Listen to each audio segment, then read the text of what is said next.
tahun sudah Indonesiaku Setia memposisikan diri sebagai program penyambung lidah mereka yang selama ini suaranya tidak terdengar. Kami setia memotret ironi yang terjadi di banyak sudut negeri.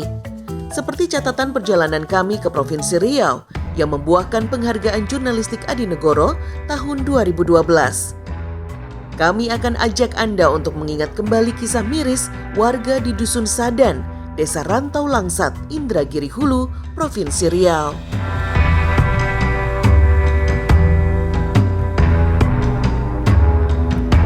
Mesinnya kenapa, Pak? Ngeri, jatuh. Bukan karena sayangnya, tapi karena di situ banyak alat. Aduh. Bisa Pak mesinnya, Pak? Bisa mesinnya?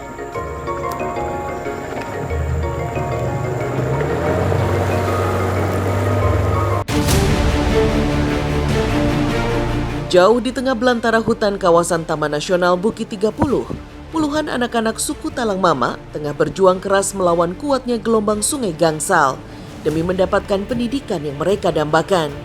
Hanya bermodal tonggak-tonggak kayu di tangan, mereka bertahan sekuat tenaga agar ulir-ulir bambu penyusun rakit tidak hanyut terbawa arus sungai. Segala daya diupayakan agar bisa segera sampai di bibir sungai dengan aman. Perjalanan berat seperti ini biasa mereka tempuh setiap minggu pertama di awal bulan. Bocah-bocah harapan masa depan suku Talang Mamak ini datang dari berbagai penjuru kampung menggunakan seragam kebanggaan mereka, merah putih. Begitulah, hanya 1 hari dalam 1 bulan, anak-anak ini bisa belajar bersama di bangku sekolah.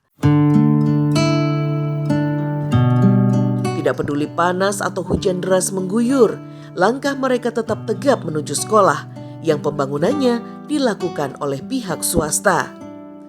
Ya, selangkah itulah pendidikan formal di kampung Talang Mama. Bangunan sekolah ini harus menampung anak-anak yang datang dari 8 dusun. Ini kalau masuk kelas, ini kalau masuk kelas jam berapa? Jam 7. Tadi udah jam 9. Gurunya juga belum datang. Ironisnya, lagi-lagi tidak ada guru yang datang. Anak-anak ini sudah 4 kali bolak-balik ke sekolah dalam 4 bulan belakangan. Belum anak-anak. Guru enggak datang lagi kan? Ya.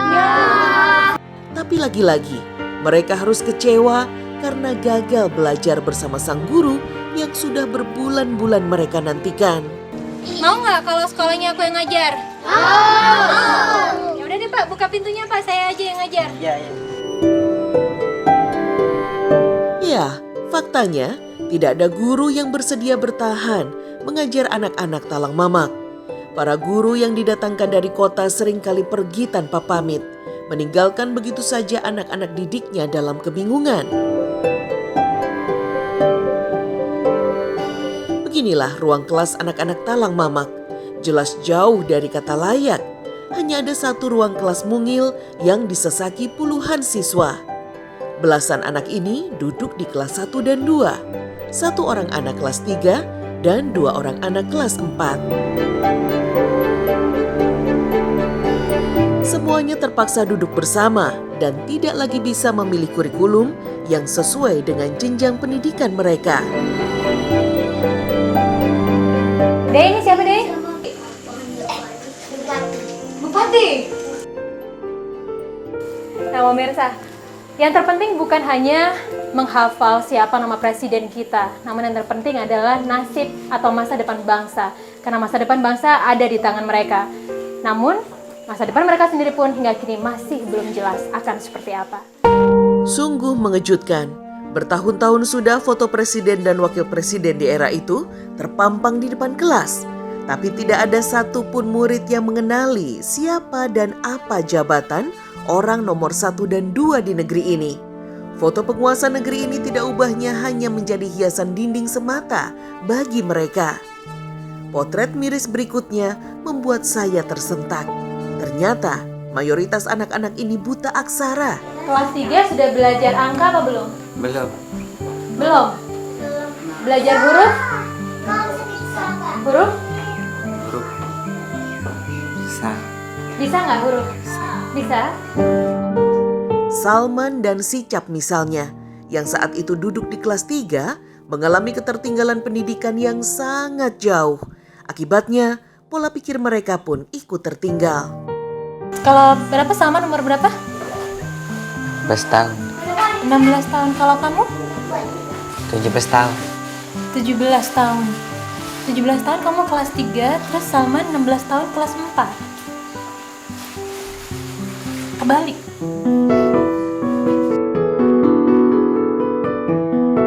Pendidikan di desa ini seolah berjalan dengan aturannya sendiri. Bayangkan, tahapan kenaikan kelas yang harusnya dilakukan 1 tahun sekali, di sini malah bisa dilakukan setiap 2 bulan sekali. Prosesnya pun hanya melibatkan tes ala kadarnya yang jauh dari standar pendidikan nasional. Sedikit kemampuan membaca dan menulis yang terbata-bata sudah bisa membuat seorang siswa naik kelas. Potret ironi ini seakan menjadi cambuk pengingat bahwa ada yang salah dengan pembangunan manusia di provinsi yang kaya raya ini. Nama negara kita kelas 3, yang paling belakang, paling ujung, nama negara kita apa? Nggak tahu. Sekali lagi, negara kita apa? Negara hutan. Negara hutan. Itu yang mereka tahu, bahwa mereka tinggal di negara hutan.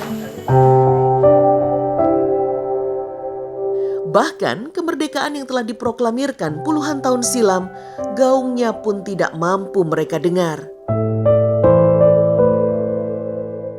Pendidikan warga Talang Mama sangat tertinggal. Bahkan beberapa di antara mereka waktu itu yang kami temui usianya sudah 14 tahun, tapi masih berada di kelas 4 SD.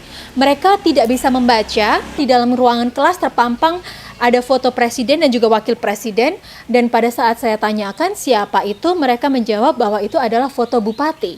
Dan pada saat saya tanyakan apa nama negara mereka menyebutnya bahwa mereka tinggal di negara hutan. Dan mereka tidak mengetahui bahwa mereka adalah warga negara Indonesia.